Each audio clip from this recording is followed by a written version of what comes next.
जैसे ही चुनाव आयोग ने बिहार विधानसभा चुनाव की तारीखें घोषित की हैं, राजनीतिक माहौल पूरी तरह से गर्म हो गया है।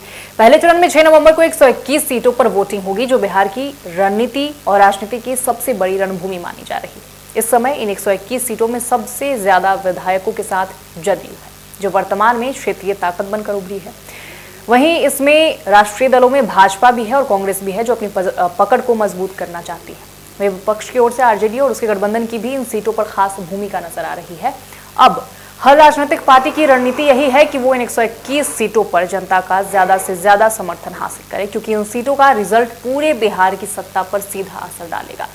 जनता के बीच कौन सी पार्टी की छवि ज्यादा मजबूत है, कौन किसकी नीतियों और नेताओं पर भरोसा करता है, यही तय करेगा बिहार की अगली सरकार का रुख। तो चलिए इस वीडियो में हम गहराई से देखेंगे पहले चरण की सीटें किन इलाकों में है, किस गठबंधन को ज्यादा उम्मीदें हैं, किन सीटों पर जंग बहुत कड़ी हो सकती है और आखिर में कौन कौन से फैक्टर तय करेंगे किसका पलड़ा भारी होगा। नमस्कार, मैं निशा राय आपके साथ और आप देख रहे हैं इन खबर। पहले चरण की 121 सीटें, कौन कहा क्या मिजाज। जब हम देखते हैं 121 सीटों का मापदंड, तो ये सीटें ज्यादातर मध्य और उत्तरी बिहार के जिलों में हैं। उनमें से कुछ प्रमुख हैं पटना, नालंदा, भोजपुर, मुजफ्फरपुर, गोपालगंज, सारण, सिवान, समस्तीपुर, दरभंगा, शेखपुरा, भोजपुर, सहरसा, मोकामा आदि। इन इलाकों में पहले चरण की जंग होने वाली है। अब ये इलाके कभी कभी राजनीतिक धुरी बदलती रहती है, कभी एनडीए का दबदबा रहा है तो कभी महागठबंधन की पकड़ मजबूत हुई है।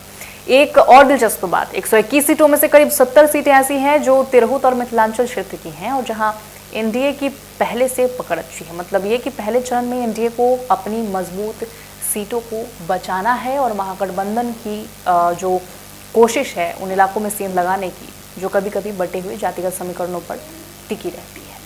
सबसे पहले बात करते हैं एनडीए की, जिसमें मुख्य दल हैं जदयू, बीजेपी और साथ में छोटी सहयोगी दल जैसे एलजेपी, हम और आरएलएम आदि। सभी सीटें बंटवारों को लेकर कुछ तकरार की खबरें भी आ रही हैं, जैसे कि एलजेपी ने 40 सीटों की मांग की थी, जबकि बीजेपी ने 25 देने की पेशकश की। लेकिन बाद में सूत्रों के अनुसार एलजेपी ने 25 सीटों पर मान लिया। लेकिन उस सूची में कुछ सीटें ऐसी थीं जो जदयू या अन्य सहयोगियों के कोटे में थी, जिससे विवाद खड़ा हुआ। ये गठबंधन अपने पुराने वोट बैंक, जातिगत समीकरण और सरकार में काम करने वाले वादों को लेकर कोशिश करेगा कि पहले चरण में ज्यादा से ज्यादा सीट ले जाए। अब बात करें महागठबंधन यानी इंडिया ब्लॉक की, तो ये मुख्य विपक्षी गठबंधन है जिसे इंडिया ब्लॉक से जोड़कर देखा जा रहा है। इसमें मुख्य पार्टियां हैं आरजेडी और कांग्रेस, सीपीआई, सीपीआईएमएल, वीआईपी इत्यादि, जिसमें कुछ नए खिलाड़ियों की एंट्री भी हुई है। जैसे वीआईपी को महागठबंधन में प्रमुख किरदार मिलने की संभावना है। साथ ही आरएलजेपी और जेएमएम को भी हिस्सेदारी दी जाने की चर्चाएं हैं। महागठबंधन की चुनौती अब होगी कि वे अपने गठजोड़ को मजबूत बनाएं, सीट बंटवारे में सुलह करें और अलग अलग पार्टियों के वोट बैंक को जोड़े, ताकि पहली चरण में ही पकड़ मजबूत हो सके। अब बात करते हैं अन्य दावेदार की। जनसुराज पार्टी और आपकी, ये एकदम नए खिलाड़ी हैं। जनसुराज पार्टी यानी प्रशांत किशोर की पार्टी, इस बार ये पार्टी पूरे 243 सीटों पर चुनाव लड़ने की तैयारी कर रही है। आप भी हर सीट में उतरने का ऐलान कर चुके हैं, यानी कोई गठबंधन नहीं बल्कि सीधी चुनौती। इनका असर होगा कि पारंपरिक वोट बैंक टूटे और मुख्य गठबंधनों को नए खिलाड़ियों से भी मुकाबला करना पड़ेगा। अब सबसे महत्वपूर्ण मुद्दे पर आते हैं। पहले चरण में किस गठबंधन को ज्यादा वोट मिलने की उम्मीद है, ये सबसे दिलचस्प हिस्सा है, क्योंकि ये सीटें तय करने वाली है कि सरकार कौन बनेगा। ऐसे में समझते हैं कि पहले चरण में किस गठबंधन को ज्यादा फायदा हो सकता है और क्यों। देखिए, पहले चरण की सीटों में बहुत सी ऐसी सीटें हैं जहां एनडीए की पकड़ पहले से मजबूत रही है, विशेषकर तिरहुत और मिथिलांचल में। उन इलाकों में जातिगत समीकरण, ओबीसी, ईबीसी, दलित वोट बैंक एनडीए के अनुकूल रहे। अगर एनडीए अपने वोट बैंक को एकजुट रखे और छोटे सहयोगियों के मत बांटने की समस्या ना हो, तो पहले चरण में उन्हें बढ़त मिल सकती है। लेकिन महागठबंधन भी खाली नहीं बैठा है। वे उन सीटों पर जोर लगाएगा ही जहां जनभावना बदल रही है और जहां लोग बदलाव चाहते हैं। वीआईपी, आरएलजेपी जैसे दलों जोड़कर कांग्रेस लेफ्ट पार्टियों की ताकत का इस्तेमाल करके वे कुछ सीटों पर एनडीए को टक्कर दे सकते हैं। अगर जनता में परिवर्तन की लहर मजबूत हुई तो महागठबंधन को कुछ सीटें झटकने की उम्मीद हो सकती है। वहीं दूसरी ओर अगर जनसुराज पार्टी कहीं मजबूत पकड़ बना लेती है, खासकर उन सीटों पर जहां वोट बैंक बटा हुआ है, तो वो एनडीए और महागठबंधन दोनों के वोट काट सकती है।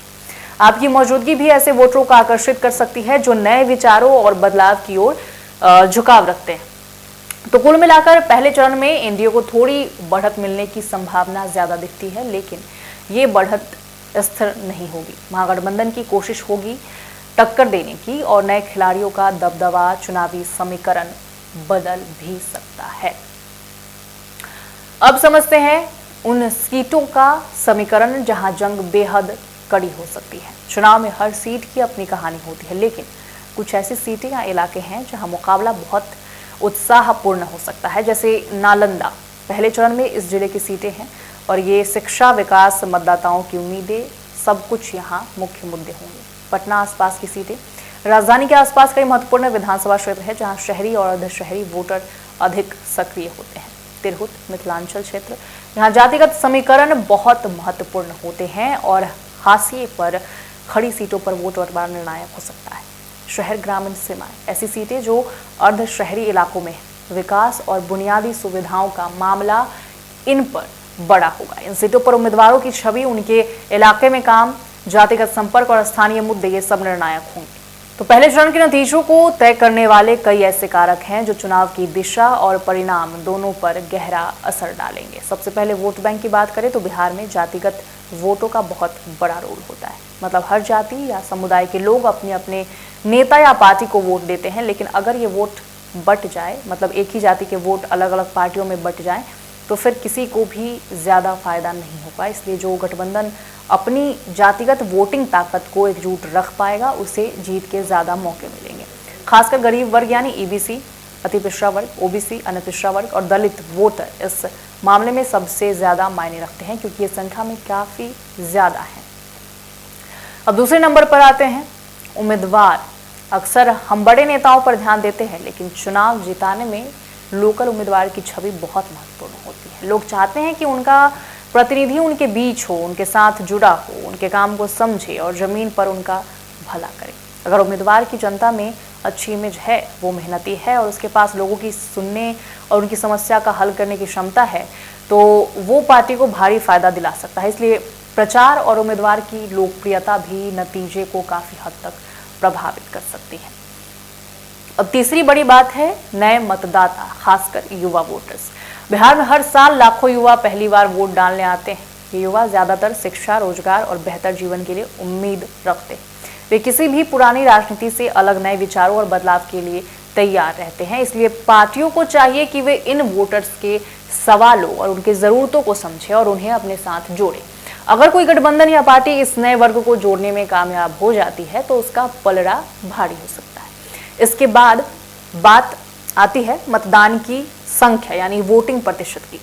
चुनाव में जितना ज्यादा मतदान होता है उतने ही नतीजे ज्यादा साफ और सही होते हैं। अगर मतदान कम होगा तो चुनाव प्रभावित हो सकता है। इसलिए चुनाव आयोग और पार्टियां दोनों ही कोशिश करती है कि ज्यादा से ज्यादा लोग मतदान करें। खासकर वे इलाके जहां वोटर कम सक्रिय होते हैं, वहां जागरूकता बढ़ाने का काम होता है।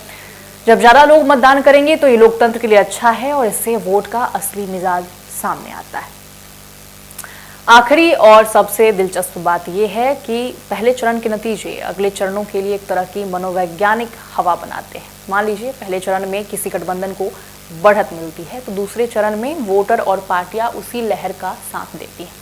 इस वजह से पहले चरण का नतीजा सिर्फ उस चरण तक सीमित नहीं रहता, बल्कि पूरा चुनाव अभियान उसके आधार पर बदला जा सकता है। लोग और नेता दोनों इस आधार पर अपनी रणनीति बदलते हैं। इसलिए पहले चरण की लड़ाई बहुत महत्वपूर्ण होती है। तो कुल मिलाकर वोट बैंक की एकजुटता, उम्मीदवार की लोकप्रियता, नए युवा मतदाताओं की पसंद, वोटर जागरूकता और पहले चरण के नतीजों की मनोवैज्ञानिक अहमियत, ये सारे कारक मिलकर चुनाव के परिणाम तय करते हैं। जो गठबंधन इन सभी बातों को ध्यान में रखकर रणनीति बनाता है वही अंत में जीतता है। अब ये भी जान लीजिए कि मतदान केवल उम्मीदवार और गठबंधन के प्रयासों पर नहीं निर्भर करेगा, बल्कि तैयारी और सुविधा भी बड़ी भूमिका निभाएगी, जिसके लिए सुरक्षा की खास व्यवस्था की गई है। पहले चरण में 1200 से ज्यादा अर्धसैनिक बल तैनात किए जाने की तैयारी है ताकि मतदान शांतिपूर्ण हो सके। इलेक्ट्रॉनिक वोटिंग मशीन यानी ईवीएम और तस्वीर, उम्मीदवारों की रंगीन तस्वीरें ईवीएम में दिखाने का प्रावधान ताकि मतदाता भ्रमित ना हो। मतदाता सूची यानी वोटर लिस्ट और एसआईआर प्रक्रिया, वोटर सूची को अपडेट करने की प्रक्रिया पूरी की गई है ताकि मल्टीपल वोट या गलत नामों की समस्या कम हो। मतदान केंद्रों की व्यवस्था, ग्रामीण व दूरदराज इलाकों में मतदान केंद्र बनाने, सुविधाएं बढ़ाने, ट्रांसपोर्ट व्यवस्था, ये सब जरूरी है। प्रचार और मीडिया युद्ध, पहले चरण में विज्ञापन, रैलियां, डिजिटल प्रचार, सोशल मीडिया, ये सब ज्यादा उपयोग में आएंगे क्योंकि शुरुआती धार बनाना है। बहरहाल जब हम बिहार विधानसभा चुनाव के पहले चरण की बात करते हैं तो ये समझना जरूरी है कि नतीजा सिर्फ पार्टियों के बड़े बड़े घोषणा पत्र या नेताओं की लोकप्रियता से नहीं बनता। इसके पीछे कई छोटे छोटे लेकिन बहुत अहम और प्रमुख कारण होते हैं जो मिलकर पूरा खेल बदल देते हैं। तो ऐसे में अब देखना होगा कि 121 सीटों का गणित कौन सा गठबंधन बेहतर तरीके से सुलझा पाता है। हालांकि इस पर आपके विचार क्या हैं, कमेंट में ज़रूर बताइएगा। और आपको क्या लगता है कि ये 121 सीटों पर किसके सबसे बेहतर उम्मीदवार उतरेंगे और किसे ज़्यादा वोट मिल सकती है।